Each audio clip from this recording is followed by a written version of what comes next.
¿Qué es la fe? Con signos de interrogación. Y vamos a tratar de desarrollar este tema que considero que tal vez es de lo más importante que existe elementalmente en la doctrina cristiana para poder comprender qué es la fe. La diferencia entre creer simplemente o la simpleza de la credulidad y la fe bíblica, que son totalmente opuestos. Dice Hebreos 11:6, pero sin fe es imposible.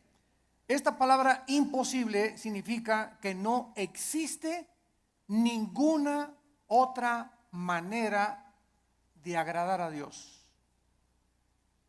Ya sea que cuando yo obedezco el mandamiento, maridos, amen a vuestra esposa, la amo porque por la fe que Dios me ha puesto y me ha dicho que yo tengo que hacerlo. Si mi motivación no es la fe, no sirvo.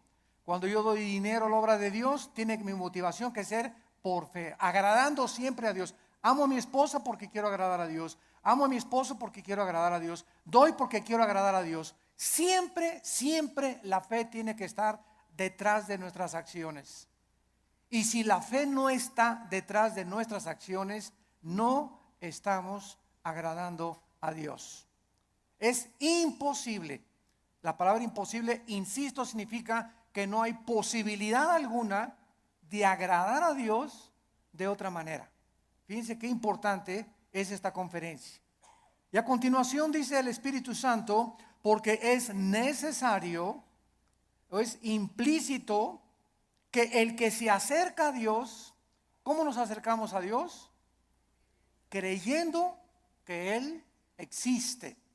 Si tú te pones hoy en la mañana a orar, Señor, te pido por mi hija, mira que tiene 3 días que se fue mi hija. Oh, Señor, no tengo trabajo. ¿Tú crees que te estás acercando a Dios con fe?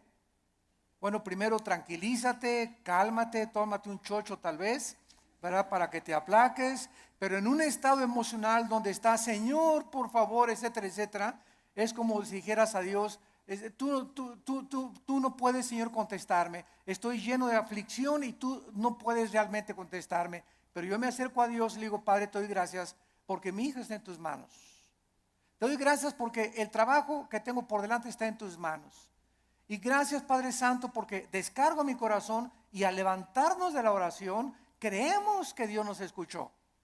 Pero si tú te levantas después de orar con la misma aflicción, con la misma tensión, con el mismo estrés, con la misma ansiedad, vuélvete otra vez a hincar, porque no has agradado a Dios. A través de la oración, cuando nos acercamos a Dios, tenemos con nuestra acción, después de estar en la presencia del Rey, creer que realmente Él nos ha escuchado. Y además hay que creer otra cosa, que Él es galardonador. O sea que Dios nos va a recompensar todo vaso de agua que nosotros demos, un simple vaso de agua, a cualquier persona en el nombre de Jesús. Dios no es olvidador ni deudor para olvidar lo que Él nos tiene que dar, para bien o para mal. Muy bien, vamos pues en el versículo 1 a tratar de encontrar alguna definición que nos ayude a sentar nuestras bases de qué es la fe para comenzar a construir arriba del versículo 1. Es pues la fe la certeza. La palabra hypostasis, que se tradujo certeza, es sustancia. La fe es una sustancia, es algo real, es una seguridad. ¿De qué cosa? De algo que viene. De algo, no de algo que tienes ya. Porque si lo tienes ya, ya no es fe. Entonces la fe está relacionada con el futuro. Siempre, siempre con algo que no tienes y que viene. Y que tú tienes que estar seguro que viene. No tengo trabajo ahorita, tengo 3 días sin trabajo, 2 semanas sin trabajo, pero Jehová es mi pastor. Como decía mi esposa hace unos momentos, declaro que soy tu hijo, que nada me faltará. Yo voy a mantener mi paz. Mi hijo se fue, mi hija se fue, no tengo trabajo, pero yo tengo la seguridad, la certeza que aunque no lo tengo ahorita, aunque no veo ahorita a mi hija que se componga, ni mi hijo que se componga, y aunque no veo ahorita prospectos del trabajo, lo creo, lo tengo seguro porque tú lo has dicho. No he visto justo desamparado a su descendencia que mendigue el pan. Yo sé que tú me vas a dar el trabajo, Señor. Yo sé que tú me vas a sacar adelante. ¿Por qué? Porque así lo dice tu palabra. Y esta seguridad que tú tienes, dice a continuación, es una convicción, aunque tú no lo estás viendo. Muy bien, vamos pues a tratar de explicar más claramente esto. La fe está relacionada con el futuro y con lo invisible. Con lo futuro y con lo invisible. Porque es algo que esperamos en el futuro, ya sea en 3 horas, 4 horas, mañana, pasado un mes, un año, no sé. Y al mismo tiempo es algo que no podemos percibir con nuestros 5 sentidos. En el momento en el que nosotros veamos algo, ya no es fe. Porque la fe está relacionada con lo invisible. En el momento que lo veo, ya no es fe. Por eso cuando alguien dice, si yo veo un milagro, voy a creer, esto es la antítesis de la fe. Porque es totalmente lo contrario. Primero tenemos que creer, como lo vamos a ver, para ver. ¿Me están siguiendo? No es ver para creer, sino creer primero para que después puedas ver la gloria de Dios manifestada. Muy bien, la fe es la certeza, es una seguridad de algo que esperamos y es una convicción de algo que nosotros no vemos. Esta certeza, ¿quién nos las da? Porque necesitamos una certeza y necesitamos una convicción para que nuestra fe sea sólida y esté basada en un buen fundamento teológico. Esta certeza nos la da la Biblia. Porque solo en la Biblia puedes encontrar las promesas que son futuras para nosotros. Dice Dios, si tú siembras escasamente, recoges escasamente. Si tú siembras abundantemente, recoges abundantemente. Si tú amas a tu esposa como Cristo amó la iglesia, no te imaginas las bendiciones que vendrán sobre tu vida. Si tú no amas a tu esposa como te estoy mandando en la palabra de Dios, las promesas mías que te tengo preparadas, no las vas a poder ver. Porque no has creído. Porque para que puedas ver la bendición en tu matrimonio, para que puedas ver la bendición en tu noviazgo, para que puedas ver la bendición económica en tu vida y en tus negocios, antes tienes que creerle a Dios y poner en práctica o en acción lo que Dios dice en su palabra. Y la convicción, ¿quién nos las da? El Espíritu Santo. Entonces tenemos íntimamente relacionadas a la Biblia con el Espíritu Santo. No podemos jamás divorciar al Espíritu Santo de la Biblia, ni la Biblia del Espíritu Santo, porque el Espíritu Santo es el autor de la palabra de Dios. Entonces necesitamos entender que el Espíritu Santo es un espíritu de santidad, ¿verdad?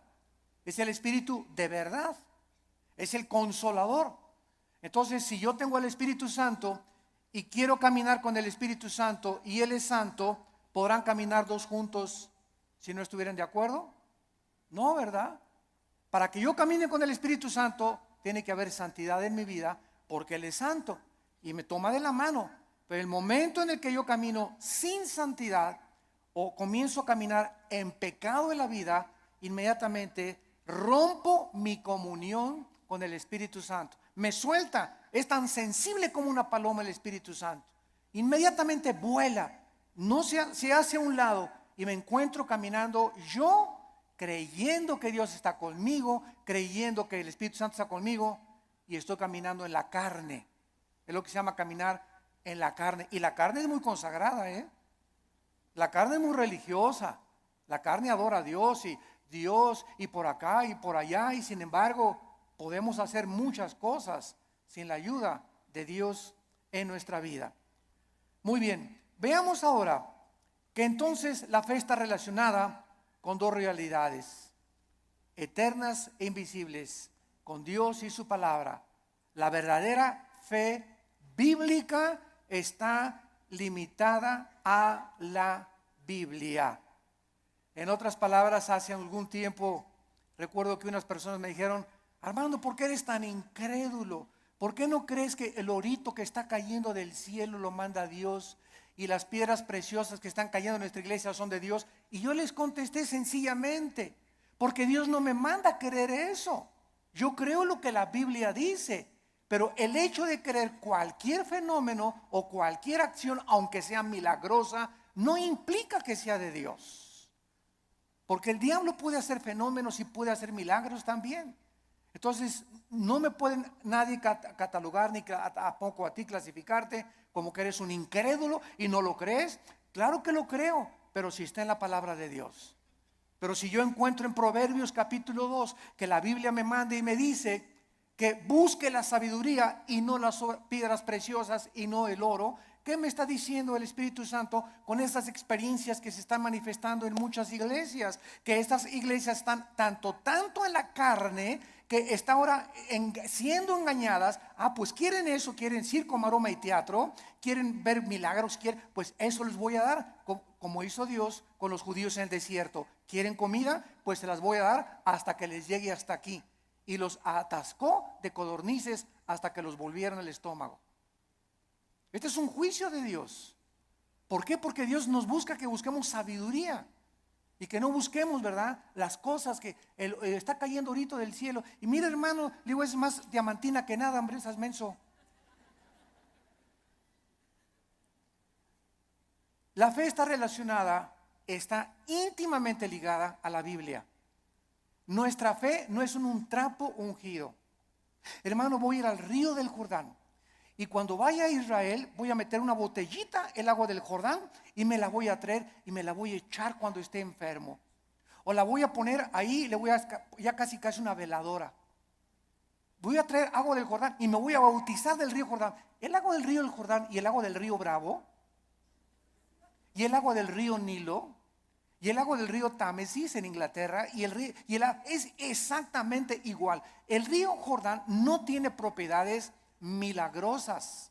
Es el agua de un río donde hace 2000 años el Señor Jesucristo fue bautizado, pero el agua no tiene nada de milagroso.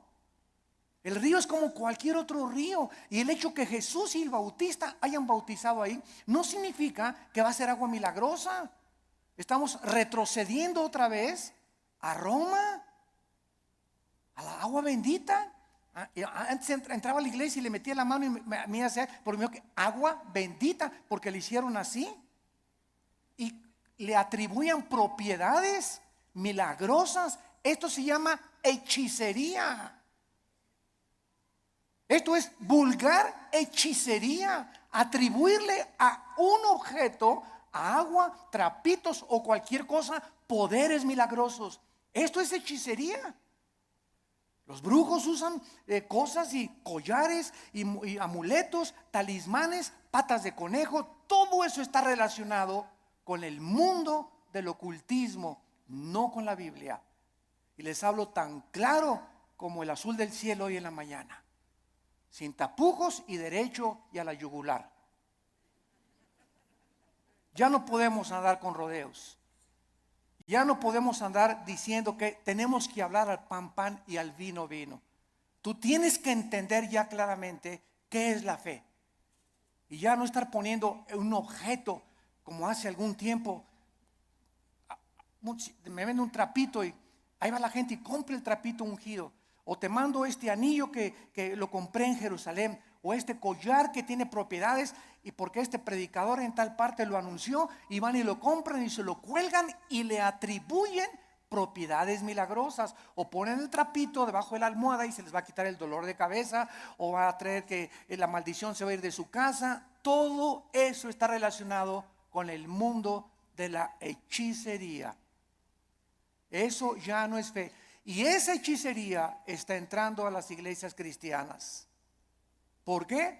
Bueno, hace 2000 años en la iglesia de Gálatas, en Gálatas 5 versículo 1, el apóstol Pablo, si alguien no lo cree, les dice a los Gálatas: ¿quién los fascinó para no oír la verdad? Y esa palabra fascinar en el griego es hechizar. La iglesia de Galacia estaba hechizada, estaba controlada por demonios que habían entrado en falsos maestros y pastores que esta iglesia tenía, y que les estaba enseñando a los cristianos: es que no es suficiente la muerte de Cristo, necesitas circuncidarte, no necesitas poner árbol de Navidad, no necesitas hacer estas cosas, necesitas ahora agregarle a la obra de la cruz algo extra. Cuando la Biblia dice que cuando Cristo murió en la cruz del Calvario, se finí, caput, se acabó, consumado es. No hay nada que agregarle a la muerte de Cristo para el perdón que hemos recibido. Tratar de, después de la gracia de Dios, decir que necesitamos hacer ciertas cosas para completar la obra de Cristo, estamos llamándole que fue incompleta la muerte de Cristo, y esto es una herejía.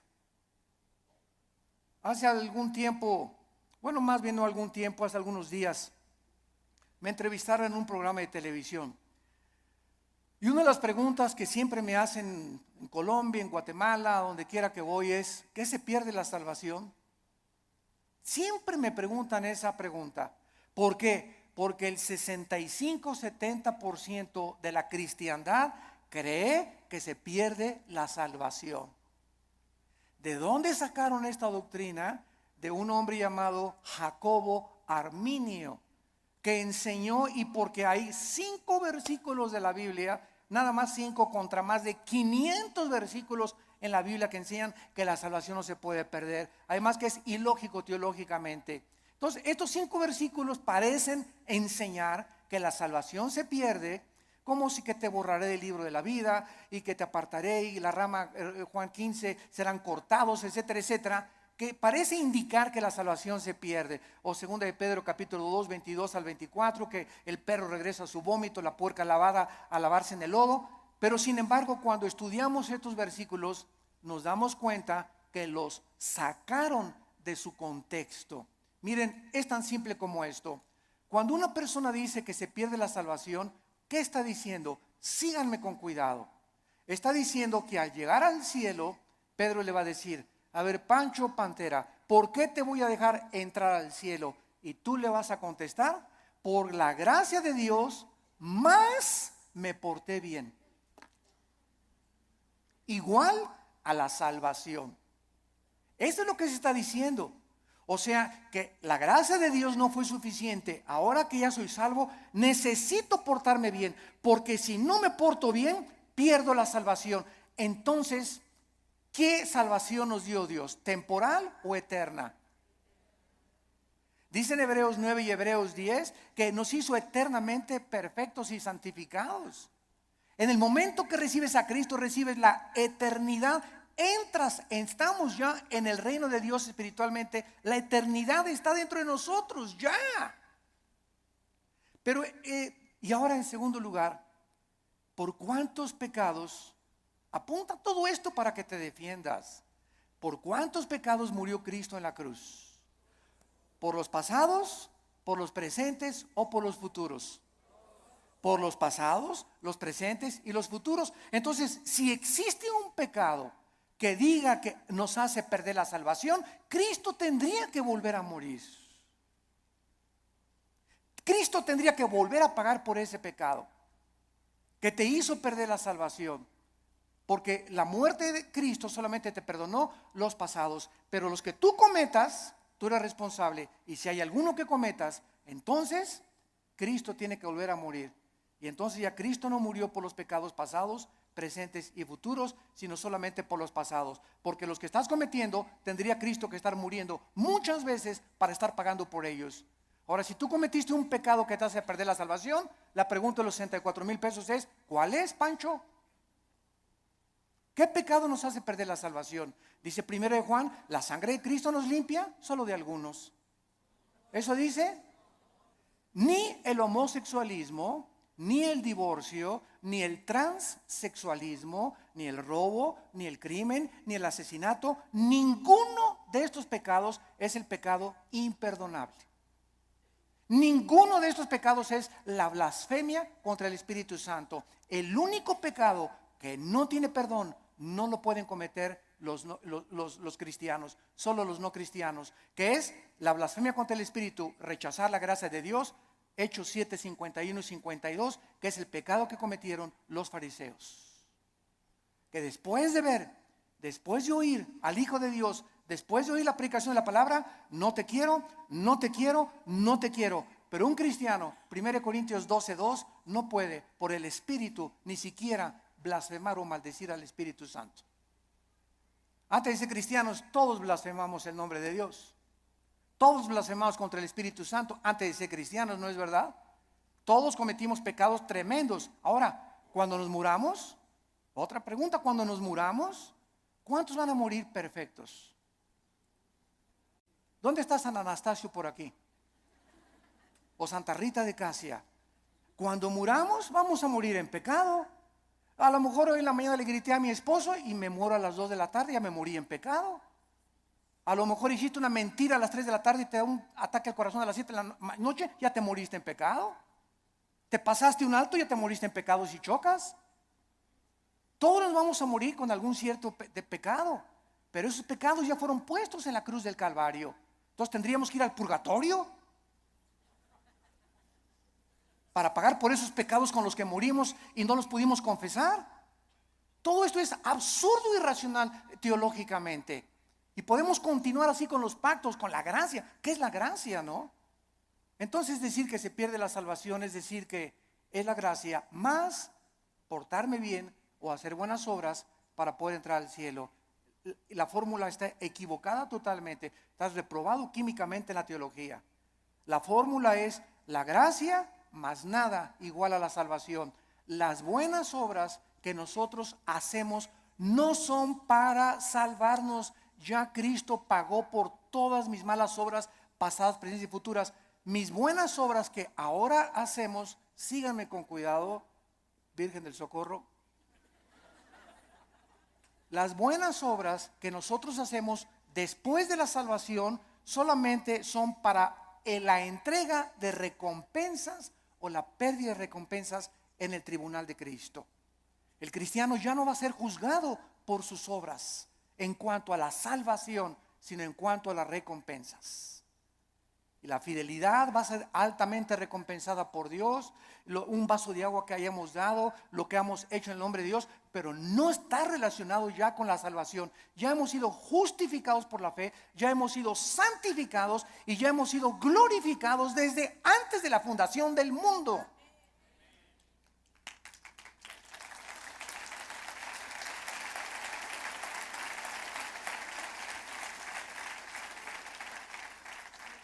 Tenemos que desenterrar otra vez la doctrina de la salvación en el siglo XXI y volverla a enseñar claramente, porque el pueblo de Dios en los errores en que está cayendo es por no tener bases teológicas firmes, doctrinales, de una doctrina elemental como la gracia y la salvación. Y por todos lados, porque todo el mundo lo cree, yo también lo creo. Demuéstramelo con la Biblia y lo voy a creer entonces. Pero no voy a creer que porque todos creen que se pierde la salvación, yo voy a creer que se pierde la salvación. Yo te lo demuestro y se los dije en la televisión, tenemos el debate con el que quiera y se lo demostramos, ¿verdad? Que es absurdo seguir creyendo que se pierde la salvación. Ahora muchos dicen, bueno, como ya no pierdo la salvación, me voy a portar ahora sí, le voy a dar vuelo a la hilacha, ¿verdad? Bueno, dice Gálatas 5:10 que fuimos llamados a libertad, solamente que no usemos la libertad como ocasión para la carne.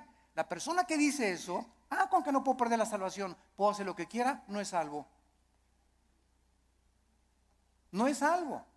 Porque si tienes al Espíritu Santo, no vas a tratar de aprovecharte y tomar la gracia de Dios como una licencia para pecar. Eso demostraría, Romanos 6, que pues pecaremos para que la gracia de Dios abunde. De ninguna manera, porque los que hemos muerto con Cristo, ¿cómo vamos otra vez a pecar? O a tratar de pecar voluntariamente.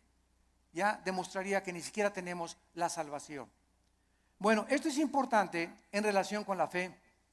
Y vamos a ver ahora algunos ejemplos de la fe en algunos versículos en el Antiguo y en el Nuevo Testamento. Vamos a ver en primer lugar el Salmo 27, para que veamos cómo operó la fe en el Antiguo Testamento y tengamos bases más profundas acerca de nuestra fe. Vuelvo a repetir, la fe está relacionada con el futuro y con lo invisible. La antítesis de la fe sería ver, porque caminamos por fe, no por vista. La vista queda excluida de la fe. Y si camino por vista, está excluida la fe. Una de otra están excluidas. No pueden ser las dos verdad. O camino por fe sin ver, o veo y ya no camino por fe. ¿Está claro? Es muy importante aceptar este concepto.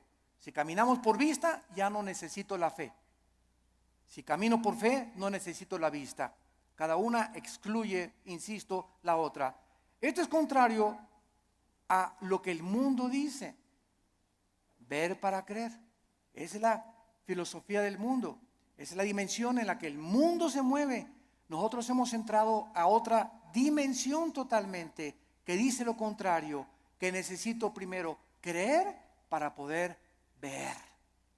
Dice el Salmo 27, versículo 13, cuando David se encontraba afligido, perseguido por Saúl, sin trabajo, escondido en una cueva, criticado, sus hijos de David se volvieron contra él. Bueno, el pobre David, ¿verdad?, tenía todo tipo de tribulaciones iguales a las que tenemos muchos de nosotros.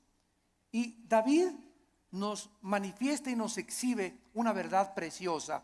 Y dice el Salmo 27:13, hubiera yo desmayado, me hubiera tirado la toalla, me hubiera yo desalentado, ya hubiera querido ya ni siquiera ser cristiano, ya ni siquiera quería ir a la iglesia, ya estaba harto.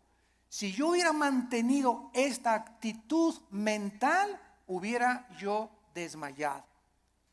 Me hubiera tirado ya al suelo, ya no quiero ni siquiera vivir.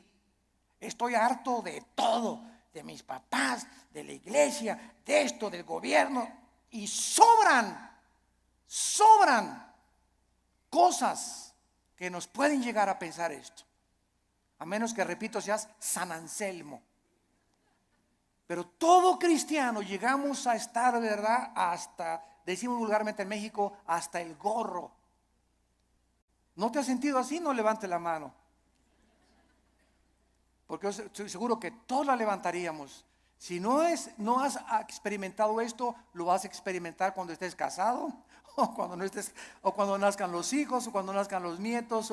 Pero todos, hay muchas épocas en la vida en la que nos llegamos a sentir tan oprimidos por los problemas que ya no quisiéramos ni siquiera vivir. ¿Quiénes son los suicidas? Las personas que se les ha cerrado totalmente el mundo, se han sentido sin ninguna ventana, sin ninguna luz, sin ninguna esperanza, sin ninguna solución más que dejar de vivir. Escaparse por una puerta falsa. Y dice David que él había llegado a esa situación, y entonces encontramos lo que lo salvó: si no creyera. Si no creyera, ¿qué veré? Primero, ¿qué cosa? Creyó, y después venía la vista. Si yo no hubiera creído que voy a salir de esta situación y que Dios me va a mandar otro esposo, otro novio, que viene el trabajo. Si yo no hubiera creído en las promesas de Dios, ya desde cuándo me hubiera aventado desde el puente hasta abajo. ¿Qué es lo que nos sostiene? Creer lo que Dios nos ha dicho. Esa es la fe, lo que nos ha dicho en su palabra. Hubiera yo desmayado si no creyes. Y dice 1 de Pedro 1:5 que somos guardados por el poder de Dios mediante la fe. En otras palabras, cuando nos encontremos así, y créame que muchas veces al mes yo llego así en la noche, en la mañana cuando me levanto, con el Señor, cansado, ¿verdad? Con problemas, presiones emocionales, el mundo, el petróleo, la caída del dólar, problemas aquí, problemas allá, familiares. Bueno, sobran cosas para desalentarnos en la vida, sobran cosas para amargarnos, sobran cosas para desilusionarnos. Entonces ahí es cuando, en lugar de que te desmayes y te rindas y digas, tiro la toalla, me bajo del caballo, ya no quiero, andamos así con el caballo, cayéndonos del caballo. En ese momento recuerdo, oh Señor, tú eres poderoso, tú eres grande, soberano, y comienzas a sentir otra vez en el caballo y agarras las riendas. Señor, aunque no lo vea, y aunque vea todo que se está cayendo y no vea soluciones y vea el cuadro oscuro a mi alrededor, oh Dios, yo sé que tal vez hoy en la tarde o mañana veré tu bondad. Me vas a sacar del pozo de la desesperación, me vas a pintar un nuevo futuro, vas a solucionar mis problemas, y por eso sigo en mi caballo y rajámonos pinto, cónchele velocidad y vamos adelante. No te me rajes, México lindo y querido.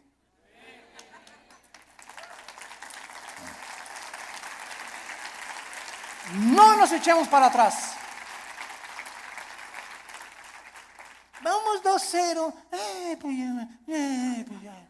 Puro gringote de 1.90, 1.95. No, ya no la hacemos. ¿Cómo que no la hacemos? ¿Cómo que no? Ya, ándele, ¿cómo que no la hacemos?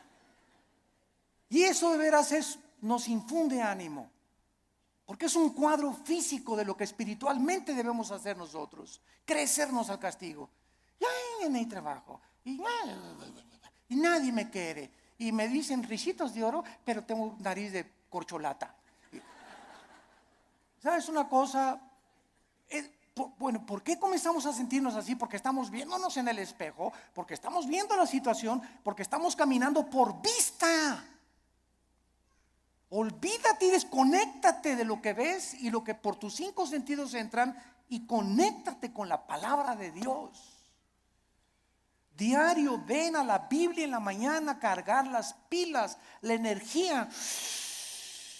Chupa la fuerza espiritual que Dios tiene para nosotros, que es la que nos va a sostener. Nos separamos de la Biblia y nos vamos al suelo. Hebreos 11:27, otro ejemplo en el Nuevo Testamento de Moisés. Hebreos 11:27 dice así: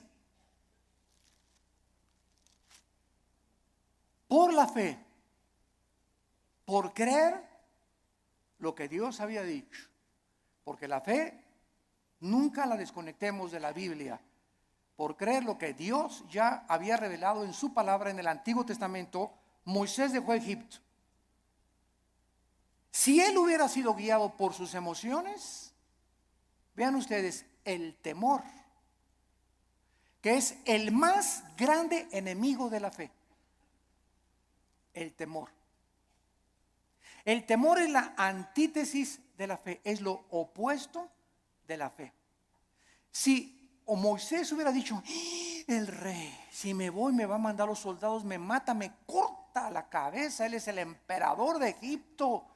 Pero Moisés no vio al emperador de Egipto, no el temor que comenzó a meterse, porque el temor así entra como la termita, ¿verdad? Y comenzamos a sentir así que, y el temor, y comenzamos hasta a sudar frío, y comenzamos a temblar por el temor, y saldrá esto, y saldrá de la operación mi abuelita, y podremos, y dejamos que nos domine esta emoción, comenzamos a alejarnos de Dios y comenzamos a perder el poder de Dios que está viviendo por fe. Moisés dijo, antes de tenerle miedo al faraón, antes de tenerle miedo a su abogado, antes de tenerle miedo a mi suegro, antes de tenerle miedo a mi ex esposo, antes de tener miedo de nada ni de nadie en este mundo, tengo temor de Dios. Y eso fue lo que hizo Moisés. No vio el temor del emperador, los ejércitos que tenía, y dejó Egipto. No fue gobernado por el temor, sino creyó lo que Dios le había dicho y venció sus emociones. Porque se sostuvo como viendo físicamente a Dios. ¿Eso dice? Este está en tercera de Pancho 3:1. Porque se sostuvo viendo algo que no se veían con sus ojos, ni se experimentaba empíricamente con sus 5 sentidos. Se sostuvo por algo que nadie podía ver, pero él sí podía ver, y podemos ver los cristianos, que es a Dios. Viendo al invisible. ¿Con qué ojos lo vemos? Con los ojos de la fe. Es un par de ojos que el Espíritu Santo nos ha entregado que el mundo no tiene. Vemos no lo que vemos, vemos las cosas que no se ven, porque las que no se ven son más reales que las que se ven. Esto fue lo que hizo que Moisés se pudiera sostener. La fe nos capacita para ver lo que el mundo no puede ver. No hay trabajo, no hay esto, no hay aquello. El mundo, terremotos, se cae. Ahora que fue el terremoto de Japón, no sé si vieron ustedes un video de los muchos que han pasado, que primero el terremoto, el tsunami y el puntillazo, la fuga de gas radioactivo. Y pasaron a una japonesita que era cristiana, como de 80 años de edad. Y está la japonesita en el video caminando y dice, aquí estaba mi casa. Y para todos lados estaba viendo, y ahí estaban mis hijos, y ahí vivía mi sobrino. Y se queda la japonesita como de 80 años de edad, sin nada ni nadie en el mundo. Ni una cobija donde acostarse. Y se hace así las cabezas y dice, pero tú me seguirás sosteniendo. Bueno, las lágrimas comenzaron a caer de mis ojos. Pero fue así una cosa, ¿verdad? Para poner una película. Ahí estaba mi familia, ahí estaban mis papás, ahí estaban mis hijos, mis nietos, aquí estaba mi casa. No hay nada. Imagínate, de la noche a la mañana quedarte sin familia, ni vecinos, ni papá, ni mamá, ni nada, y levantar los ojos, pero tú me seguirás sosteniendo. Esa es la fe. Sostenidos viendo lo que no se ve, con los ojos y la seguridad y la certeza y la convicción de lo que Dios ha dicho: no te dejaré ni te desampararé, aunque se acabe todo a tu alrededor. Veamos ahora en Juan capítulo 11. Juan capítulo 11, versículo 39 y 40. Se muere Lázaro.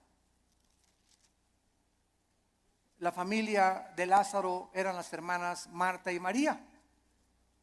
Marta es un ejemplo de la mujer afanada, María un ejemplo de la mujer que se acerca a Dios. Pero las dos nos representan a todos nosotros. No porque te digas Marta va a ser afanada, ¿verdad?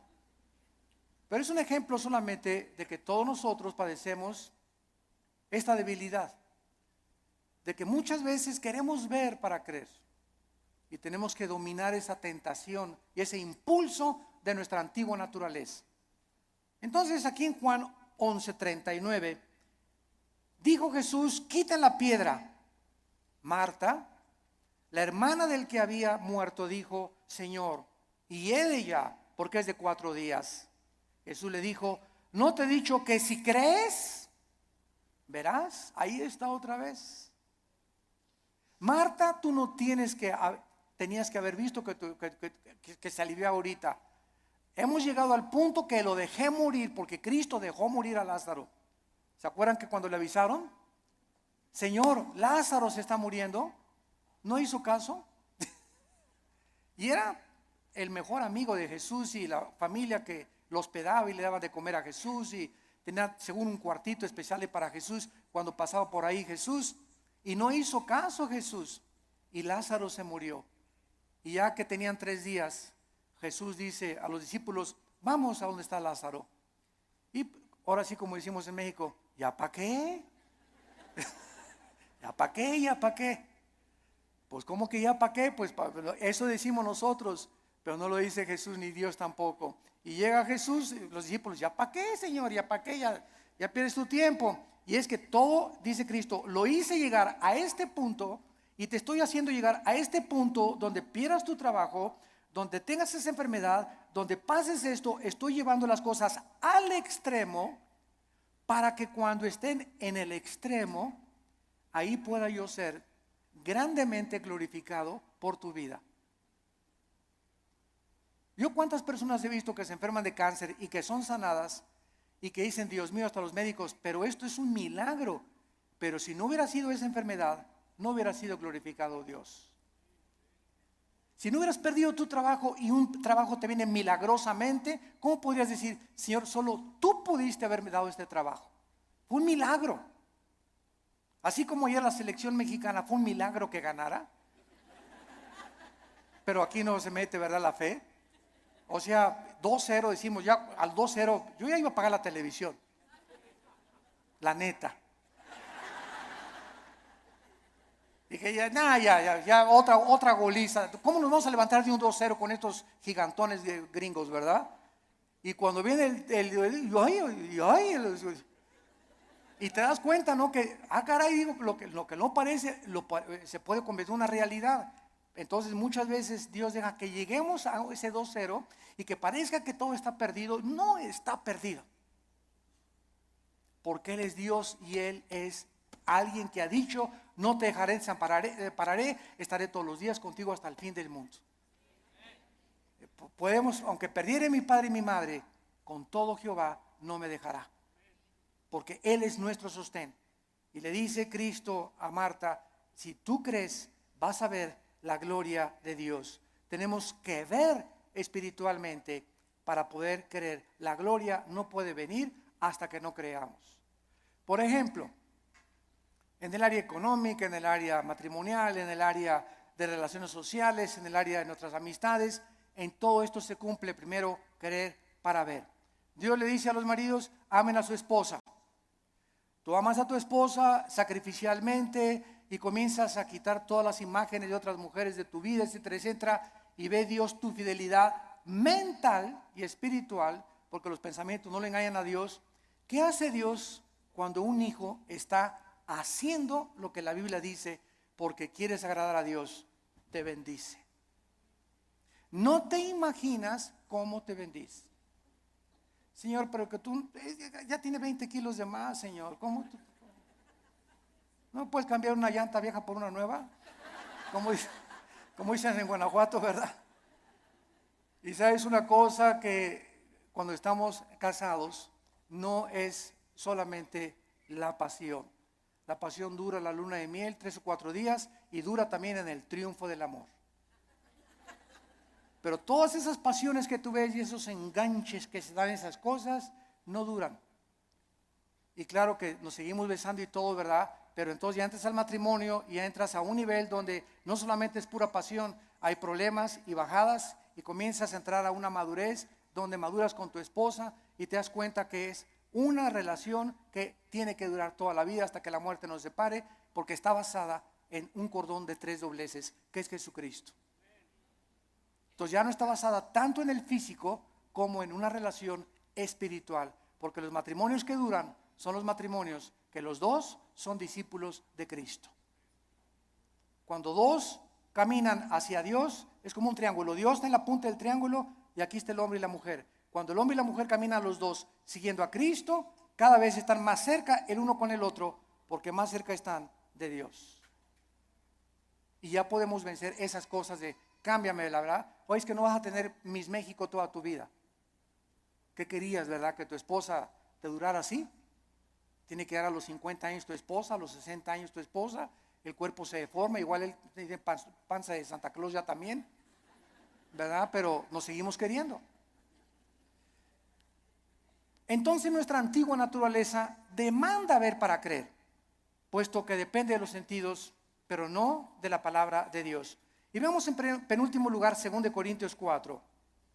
2 Corintios 4, versículos 17 al 18. Y dice el apóstol Pablo, esto es tremendo. Estamos tratando de encontrar la fe en el Antiguo y en el Nuevo Testamento en algunos pocos versículos. 2 Corintios 4, 16 y 17 al 18. Por tanto, otra vez dice Pablo, no desmayamos. Qué peligroso es darnos por vencidos. Qué peligroso es tirar la toalla en la vida cristiana. Qué peligroso es desesperarnos. Qué peligrosísimo es desanimarnos. Qué peligroso es. Porque cuando un cristiano es animado, se te viene una horda de demonios que van a agravar tu situación. Se va a convertir en una cosa crónica en tu mente. Vas a comenzar a sufrir unas depresiones. Las personas que sufren de depresión continua, todos somos deprimidos de vez en cuando. Pero cuando somos deprimidos ya 3, 4, 5 días deprimido, estás bajo ataque del maligno. Porque el fruto del Espíritu es paz, gozo y amor. ¿Por qué has llegado a esa situación que estás así, que ni te toquen porque brincas? Porque tienes una semana, 2, 3 semanas que te soltaste la palabra. Y comienzas a desmayar porque no estás aferrado a la palabra de vida. Por tanto, no desmayamos, dice el apóstol Pablo. Antes, aunque nuestro cuerpo exterior se va desgastando, el interior no obstante se renueva de día en día. ¿Saben ustedes que lo peor que existe para una persona es verse en el espejo? Bueno, claro que tenemos que peinarnos, ¿verdad? Y rasurarnos, etcétera, etcétera. Pero cuando ves, tengo 50 años, viejito ya. No, ya tengo 70, ya para qué, ya voy de salida. ¿Cómo que vas de salida a los 70 años? Ya tengo 80, ya voy de salida, ya para qué. ¿Cómo que vas de 80? A los 80 años Moisés fue llamado por Dios. A los 80 años Caleb le dijo a Josué, dame más montañas para conquistar. Cuando comenzamos a vernos físicamente, no, pues es que dice que a los 60, a los 70 se deteriora el cuerpo. Eso dice la ciencia, pero dice uno de los salmos que cuando nosotros confiamos en Dios, seremos fructíferos como las palmeras, tendremos fuerzas como las del búfalo y creceremos como los cedros del Líbano para continuar anunciando la justicia de Dios. ¡Qué viejo ni qué viejo! Dejemos que nuestro cuerpo se siga desgastando. Yo les he hablado tantas veces de nuestra abuela materna que murió hace algún tiempo, de 97 años de edad. Mi abuelita 97 años de edad no usaba bastón. Nunca se convirtió a los casi 80 años de edad, después de haber sido 30 años presidenta de la Acción Católica de México. A los 80 años de edad, vivió todavía 17 años más a los 97 en sus 5 sentidos. Y se levantaba a las 7 de la mañana, se emperifollaba y se ponía su loción Sanborns, se cubría todo, ¿verdad? Y caminaba, era la loción famosa en aquel tiempo, ¿verdad? Y la más barata también. Y estaba a los estudios y la llevaba a los estudios en la mañana y en la tarde. ¿Ahora dónde vamos, hijito? Me decía a las 5 o 6 de la tarde el domingo. Le digo, abuelita, tú a tu casa y yo a la mía, le decía. Porque todavía traía cuerda a los 95, 96 años, traía cuerda todavía, porque, a ver, y vamos a ver una película mejor de Walt Disney, ¿no? Y llévame a cenar, abuelita, que me desgastas, abuelita, me dio más de 50 años de edad, pero ¿qué era lo que la sostenía ella? Y que era, nunca, siempre el gozo, siempre contenta, ¿verdad? Regañando a todos y por aquí y por allá. Se parece mucho a mi mamá, ahorita ustedes la conocen, a la generala y mamá, ¿verdad? Sobre todo los que van a Liti. Pero esa es energía que necesitamos tener. Y no estar, ya tengo, cacle. El interior se va renovando. Y este cuerpo corrupto vas a echar a los gusanos y al panteón y vamos a resucitar. Así como una semilla contiene un árbol y fruto y ramas, esa semilla, ahí está todo. Así cuando se siembra va a resucitar en un cuerpo glorificado. Y nos vamos a ver, y cuál cacle ni cake nada, ¿verdad? Sino que tenemos que mantener esa energía y esas fuerzas, esas ganas para vivir para Dios. Porque los que se mueren pronto son los que no tienen ganas de vivir para Dios. Ya, para que ya yo llegué, ya voy de salida. Tienes que hablarle a tus nietos y tienes que hablarle a tus viejitas y tienes que ir a los asilos a predicar. No te encierres nada más, cacle. Nada, hay mucho que hacer todavía. La energía la tenemos por dentro y olvídate por afuera. No te veas en el espejo, ve lo que Dios está haciendo internamente con tu alma. Dice Pablo, porque esta leve tribulación momentánea, miren nada más cómo considera Pablo la vida. En primer lugar, los problemas, las aflicciones y los sufrimientos son leves. Dice Pablo, es como si un mosquito me hubiera picado. Todo lo que he sufrido, las pedradas, la persecución, me arrastraron, mis hijos me dejaron, a mi esposa las violaron, fui castigado por Dios. David y Pablo, todo lo que sufrió y lo encerraron en la cárcel, todo ha sido leve y además temporal, momentáneo, porque Pablo no veía y como un perro, pobre de mí, ya no me quieren ni mis nietos, se acuerdan de mí, ya nadie me quiere. Y comienza a ser como un perro ahí en el rincón, lamiéndote tus heridas y compadeciéndote, y esa autolástima que va a hacer que te hundas y te pintes más rápido. Que te vayas, más rápido. A veces me olvida que no estoy con los jóvenes. Es leve y es temporal. Produce en nosotros un cada vez más excelente peso de eterna gloria. No mirando las cosas que se ven. No mirando las cosas que se ven. Ahí está otra vez la fe. Si miran las cosas que se ven, nos desmayamos, nos desanimamos, nos hundimos. Miremos las promesas de Dios, sino las que no se ven, porque las que se ven son temporales, pero las que no se ven son eternas. Gracias por tu palabra, Señor. Señor, gracias por alimentarnos, edificarnos, animarnos con tu palabra. Gracias por aclararnos tantos conceptos que están siendo atacados. Estamos siendo invadidos por doctrinas extrañas que se han acabado aceptando como si fueran la verdad. Regresemos a la Biblia.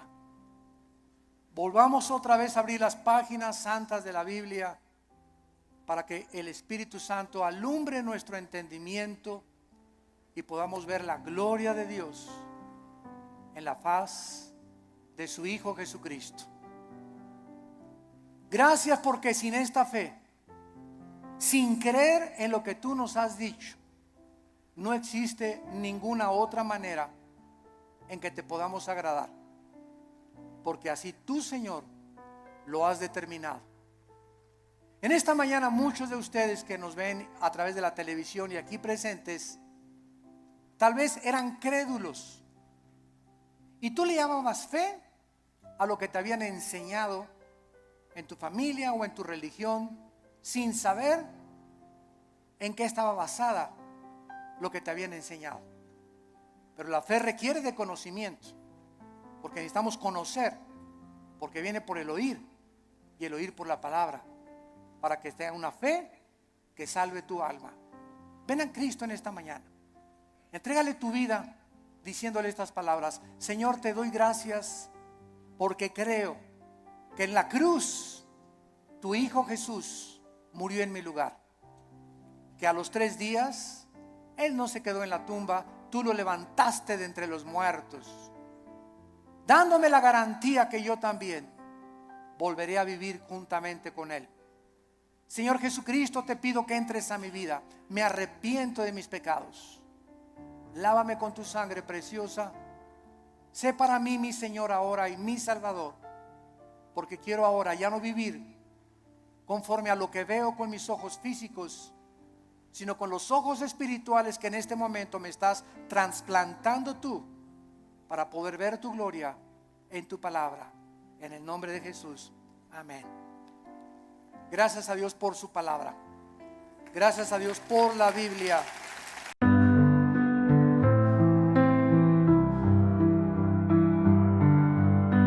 And the city lights glow. A doctor moves so slow, slow, healing hearts and minds. Through the dark he will go.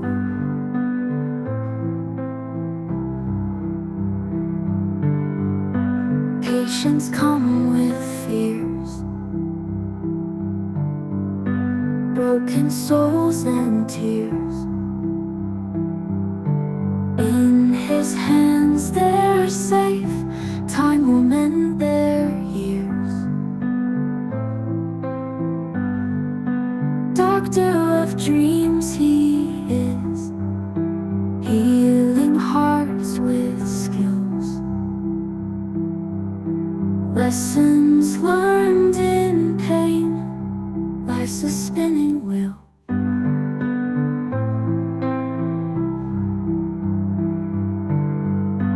Every face a story, every scar a glory. In his care they find strength to move on fully. Lessons life may teach, found in every speech. Doctor's quiet heart, guiding those in reach.